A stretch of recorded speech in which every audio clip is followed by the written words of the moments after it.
Welcome back here with Goldberg. Today I'm going to be talking about conservatism and a lot of the problems associated with this idea. I don't want to call it philosophy or ideology because I don't think it's either of those things. In fact, most of the time, I'm not sure what a conservative is or what conservatism is supposed to represent. I talked about, a couple of years back, the video, Why I'm Not a Conservative. And it was interesting, a lot of the self-described conservatives were commenting. They said, no, you are a true conservative. You're genuine. You're not like the others. You're not like those rhinos. I'm like, look, if you find yourself constantly having to appeal to purity to defend something, you might have a problem with your point of view. Or perhaps it needs to be articulated better because so many people are taking advantage of you and, frankly, dragging your name through the mud.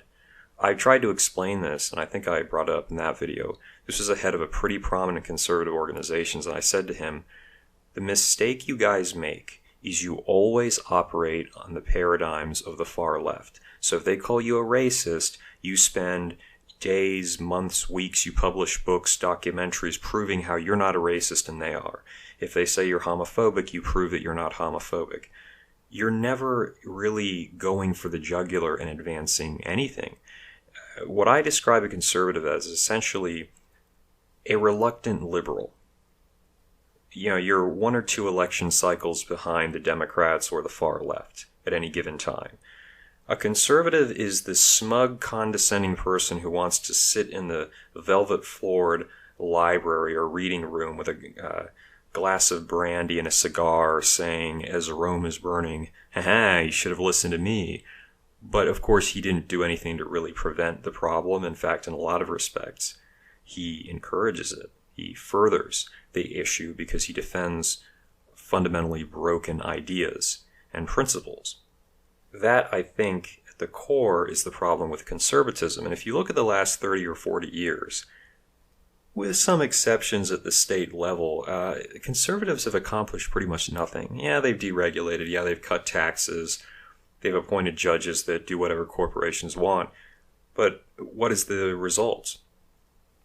In fact, it's funny. The guy had this great tweet, and he was saying, imagine fighting for the freedoms of corporations for 40 or 50 years, and they turn around and embrace every SJW cause and fire you if you happen to disagree.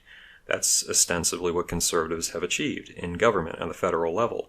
There's been no civil service reform. There's been no substantial migration reform. There's been no spending reform.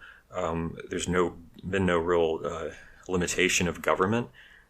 And yet they talk about they can't do anything whenever they have the adequate majorities, where they could have actually worked if they put pressure to get rid of the filibuster. It's never an issue because now they've got to move along with the whole, advance the military and fighting terrorism at any cost. So you see what the outcome of that happens to be. And they'll say, yeah, but we did the First Step Act. Do you really think that those people protesting care that the Republicans pushed for prison reform or that the president did? No, in fact, they're trying to blame him for something he had no part in. And like they blame him for everything else. The fact of the matter is, to the far left, all right, your usefulness is quite irrelevant if you happen to be a right-wing this, that, or the other. And we'll go into that in just a second here because I think it's quite important. Now, of course, what are the conservatives doing? Pushing police reform. So, what happened to localism and states' rights and respecting the fact that different jurisdictions have varied demographics, income levels, maybe the right to have their own destiny? And now the Republicans, the conservatives, are pushing for federal oversight, federal rules, laws, more regulation on people because they want to prove, by the way, we're also not racist. I mean, it's so pathetic. It goes against everything they claim to stand for because they're so afraid. Conservatives are more afraid, honestly, of being labeled a racist than, I think, dying. Genuinely speaking, I think that's absolutely the case. In terms of, the observation of principles in the face of gross destruction and significant problems. It's interesting, Rich Lowry comes out with an article, and basically his concern with Trump is again tweeting. This is 2020. We're talking about Trump tweeting again. That's his issue, that he's not dignifying the office of the presidency. Oh, okay. Oh, sure, right? I was just recently talking to a guy, nice dude, okay, about my age, but big time conservative cuck. You know, the type that's always trying to grovel and prove, I'm not like the other people. And he was so outraged. He was so bothered by the fact that Trump used his personal methane gas on the protesters in D.C. so he could go to church. And he said, that is unacceptable. He violated their right to peaceably assemble. And I was like, I didn't actually laugh at him. I'm a little bit more polite than that, but maybe I should have.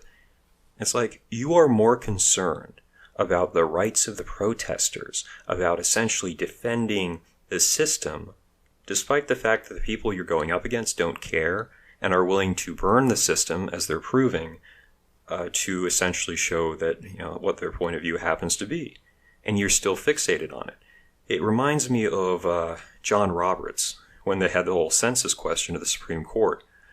Yeah, you're allowed to do it, but you didn't do it the right way. So as this country is struggling with a sense of identity, we have so many problems. The Chief Justice is concerned about procedure. That is his great legacy unto the country, procedure, like with the Obamacare being a tax. At what point are conservatives going to have any kahunas and say this is ridiculous and it needs to end? Just offering up the question, I suppose. And again, who cares about these principles if your country is falling apart and the other side is, having a dumpster fire with those principles? They're so fixated as though, like, at least I'll die being right. At least I'll die not being a racist. At least I'll die supporting the Constitution. It's like, you don't realize that you're losing the country and that's going to affect your kids as well. But you don't seem to care because principles and decency, like someone else said on Twitter, they said, let's say BLM destroys the Washington Monument and the conservatives respond, that's not how you win a debate. You need facts and logic. It's just kind of funny, but also not funny. And then this whole thing with the military. Mark Milley apologizing. Mattis coming out. Oh yeah, Mattis. This is what my friend was saying. He wanted Mattis as president, or John McCain if they could bring him back. And I say no. You see, whether you want to call these generals liberals or conservative, I think also Petraeus was whining. When you get to the level of like a 4-star general, you don't exactly get there by being, fighting the system, fighting the regime. You get there by being a good bureaucratic political player.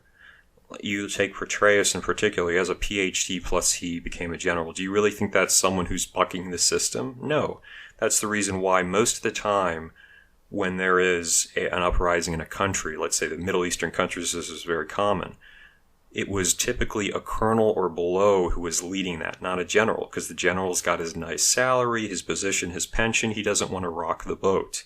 So, of course, he's going to oppose anything which could threaten the system. In the case of Milley, he's like, it seemed like the military was getting involved in domestic affairs. Right, the military can't step in to restore order because it violates the principles of the people who are burning the entire system down. Correct. All right, that makes a lot of sense. Thank you for these great military leaders. Again, this is the problem with people who support anything blindly because it has stars and stripes or a uniform or whatnot. You got to realize there are problems, and you've got to be willing to have a realist approach to solving that issue. Then we have, of course, Mitt Romney coming out to march Black Lives Matter. Now, it's interesting because if Mitt Romney had become president in 2008, or hell, even maybe 2012, he would still be sending black people, amongst others, to die in the Middle East in the interests of a certain country or countries. I won't go into that. But he's also supporting Black Lives Matter. So these conservatives who have no problem post 9/11, Patriot Act, Real ID, all these DHS appropriations, military-industrial complex, they have no issue increasing surveillance, taking away your freedom, starting wars that, frankly, do you really think the average Iraqi or Afghan civilian, their lives matter?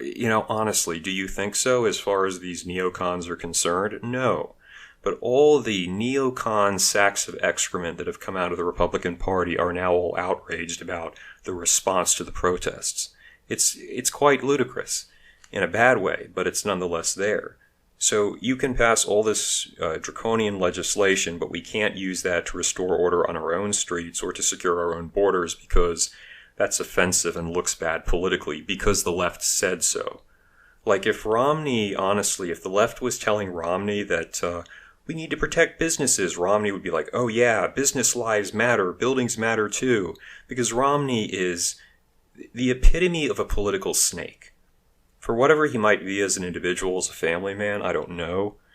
But as a politician, he's easily one of the greatest turncoats, least principled people in the history of American politics. And this goes back many years, like when he was running against Teddy Kennedy. So I have no interest in hearing anything more from Mitt the Banana Romney, personally. Now, how do you explain it? Do you say it's weak men? Do you think it's feminism? Do you think it's maybe consumer capitalist Christianity where you have to never say anything judgmental, never take a firm position? I don't really know. But I'm saying this is the reason I don't consider myself a conservative, because I look around and I'm like, what is being a conservative about? It's basically sitting there waiting until the leftist position is outdated so you can feel better about supporting what they were in favor of, 10 or 20 years ago. It's not particularly enticing from my perspective.